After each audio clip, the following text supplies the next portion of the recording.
ఓం నమ శివాయ. ఓం శ్రీమాత్రే నమ. సర్వమంగళ మాంగళ్యే శివే సర్వార్థ సాధికే శరణ్యే త్ర్యంబకే దేవి నారాయణి నమస్తుతే. సో అందరికీ నమస్కారం. సో ఈరోజు మనము ముఖ్యమైన అంశం ఏంటంటే గోచారంలో కుజుడు ప్రవర్తన ఎలా ఉంది అదంతా మనం ఈరోజు తెలుసుకుందాం. అయితే ఇక్కడ బాగా గమనించాల్సిన విషయం ఏంటంటే కుజుడు మనకి అక్టోబర్ 20వ తారీఖు నుంచి మనకి జూన్ 7, 2025 వరకు కుజుడు నీచలో ఉంటాడు. సో దీనివల్ల అటు మనకి దేశ గోచారము ఇబ్బందిగానే ఉంటుంది, పర్సనల్గా కూడా చాలా ఇబ్బందులు ఎదుర్కొనే అవసరాలు చాలా ఉంటాయి.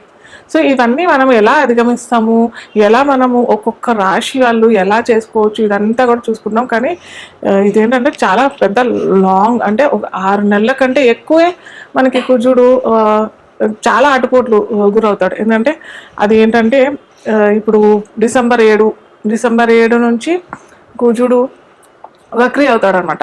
వక్రీ అయి సో మనకి జనవరి 20వ తారీఖు నుంచి మిథున రాశిలోకి వక్రీ అయి వెళ్తాడు అనమాట. సో ఈ లోపల మనకి ఇప్పుడు నుంచి అన్నాగా డిసెంబర్ 7 నుంచి వక్రీ అవుతాడు.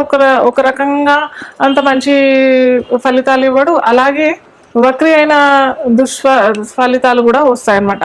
సో ఎవరెవరికి ఈ విధమైన ఇబ్బందులు కలుగుతాయి అవన్నీ మనం డిస్కస్ చేస్తాము. కానీ ఏ విధంగా ఈ 6 నెలలు అంటే 7 నెలలు మనకి ఇబ్బందికరంగా ఉంటుంది అన్నది కూడా మనము దేశగోచారంగా పరంగా అటు పర్సనల్గా పరంగా ఒక్కొక్క రాశి వారికి ఒక్కొక్క లగ్నం వారికి ఎలాంటి ఇబ్బందులు ఫేస్ చేయాల్సి వస్తుంది అదంతా మనం డిస్కస్ చేద్దాం.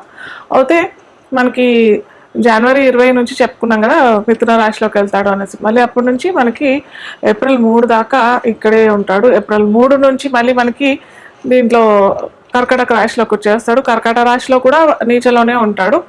అలాగే అక్కడి నుంచి మనకి ఏంటంటే ఇది జూన్ 7 నుంచి మనకి సింహరాశిలోకి వస్తాడు. సో అప్పటి నుంచి కుజుడికి బలం చేకూర్చి బలం పుంజుకొని మళ్ళీ యథావిధిగా కుజుడు ఏ విధంగా ఒక వారియర్గా మనకి పరిచయం అయ్యాడు. సో అలాంటి ఫలితాలు మళ్ళీ మనము చూస్తామన్నమాట. అది ఎప్పుడు జూన్ 7 నుంచి 2025 వరకు.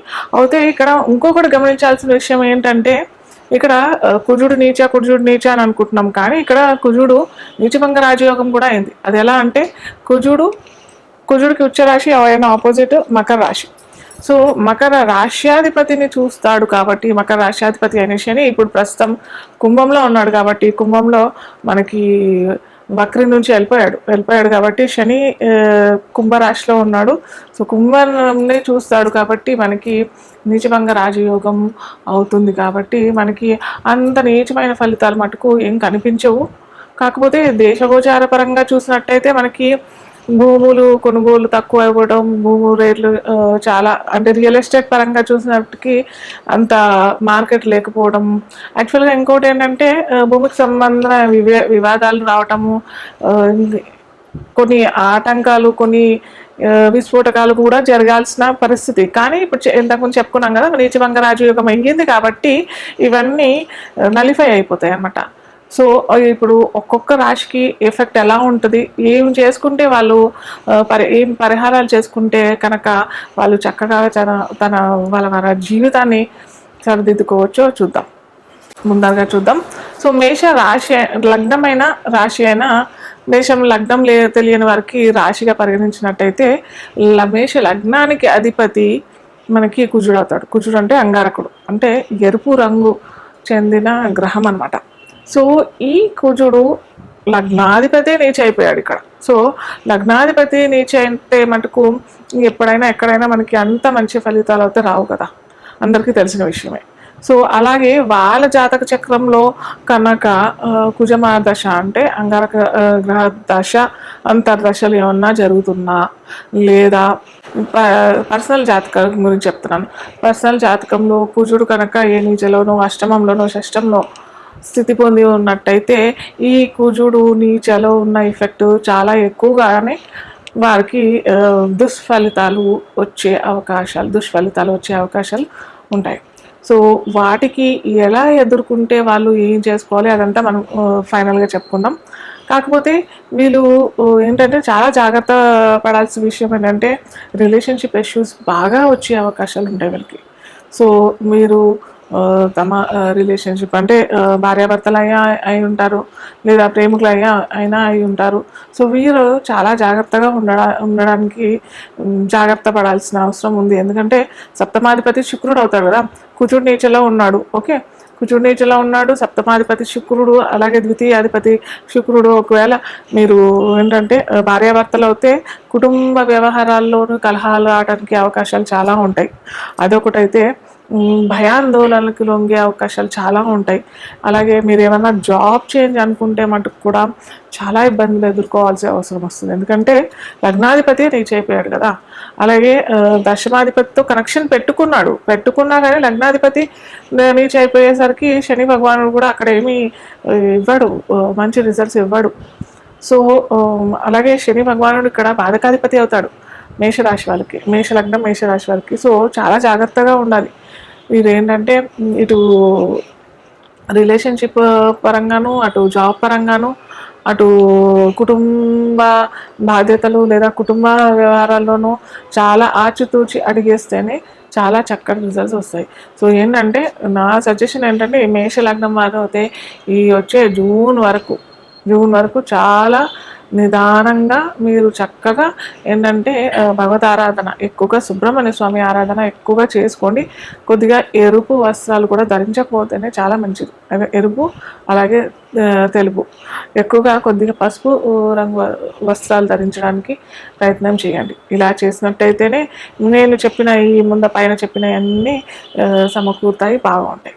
సో మనకి కుజుడు నీచలో ఉన్నాడు. చాలామంది నన్ను ఇన్ జనరల్గా అడిగేది ఏంటంటే, ఇంట్రెస్టింగ్ టాపిక్ ఇప్పుడు మనకు వచ్చేది ఏంటంటే రెమెడీస్ పార్టీ ఏం చేసుకోవాలి, ఎలా చేసుకోవాలి, ఏం చేసుకుంటే మనకి ఈ 7 నెలలు మనకి కుజుడు భయభ్రాంతులకు గురి చేస్తాడు కాబట్టి కొద్దిగా రిలీఫ్గా ఉంటుంది అని చాలామంది అడుగుతున్నారు. సో ఇప్పుడు మనకి కార్తీక మాసం, నెక్స్ట్ వచ్చేది ధనుర్మాసం, ఆ తర్వాత వచ్చేది సంక్రాంతి టైంలో పుష్యమాసం. కాబట్టి కొద్దిగా ఏంటంటే ఈ 3 నెలలు మనకి దక్షిణాయనంలో వస్తుంది. మనకి మకర సంక్రాంతి దాకా మనకి దక్షిణాయనంలో వస్తుంది. కాబట్టి సో ఈ 3 నెలల్లో ఎంత అధిక ఫలం దానం చేయడానికి ప్రయత్నం చేయండి.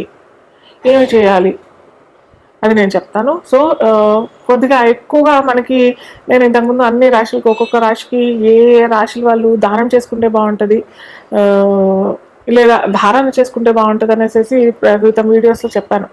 సో మీరు ఏంటంటే ఇక్కడ మనకి ఇది నేను చెప్పేది ఏంటంటే కొద్దిగా జూన్ దాకానే చేసుకోండి. నేను చెప్పాను కదా అని అందరూ లైఫ్ లాంగ్ చేసుకుంటా అంటే సరికాదు.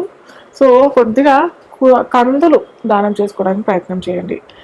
ఎరుపు మందారాలు శివుడికి అర్పణ చేయడానికి ప్రయత్నం చేయండి. సోమవారం మంగళవారం ఇది చేయడానికి ప్రయత్నం చేయాలి. గులాబీలు పెడతట్టయితే మటుకు మంగళవారం చేస్తే చాలా మంచిది. అలాగే మనకి ఇది కార్తీక మాసంలో మనకి పౌర్ణమి కూడా కృత్తిక నక్షత్రం వస్తుంది. కార్తికేయ స్వామి, కుజుడికి అతిదేవత ఎవరు అని అంటే మనకి సుబ్రహ్మణ్య స్వామి. సో ఈ కార్తీక పౌర్ణమి రోజు కూడా మీరేమన్నా ఈ ఎరుపు రంగు వస్తువులు లేదా వస్తువులు అని అంటే మీకు ఏమన్నా చేసుకోవచ్చు. అంటే అమ్మవారి గుళ్ళో గాజులు, ఎరుపు రంగు గాజులు కూడా ఇవ్వచ్చు. సో గాజులు ఇవ్వచ్చు. ఏమంటారు, వాళ్ళ బ్యాండ్స్ అని వస్తున్నాయి కదా, సో ఆడపిల్లలకి బ్యాండ్స్ ఇవ్వండి.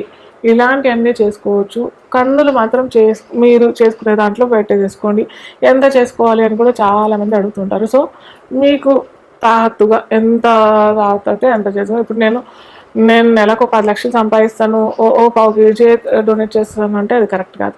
అలా అని 10 ఏళ్ళు సంపాదించే వ్యక్తి నేను నెలకి 2-3 కిలోలు దానం చేస్తానంటే అది కూడా సరికాదు. సో మీకు ఎంత చేత అవుతే అంత చేసుకోండి. కాకపోతే 250 గ్రాములు అంటే పావు కేజీ చేసుకుంటే మటుకు, అంటే మనం చేసింది ఆ బ్రాహ్మణ కుటుంబంలో అయినా లేకపోతే ఇంకెవరైనా ఆ రోజు వాళ్ళు ఆ పప్పు లేకపోతే ఇంకేదన్నా వండుకుంటారు కదా, సో వండుకునేటట్టుగా ఆ బ్రాహ్మణ కుటుంబానికి మనం ఇచ్చినట్టయితే మంచి ఫలితాలు వస్తాయి. సో ఇవి చేసుకుంటానికి ప్రయత్నం చేయండి. అలాగే భూ సేకరణ మాత్రం చేసుకోకపోవడం మంచిది ఈ 6 నెలలు.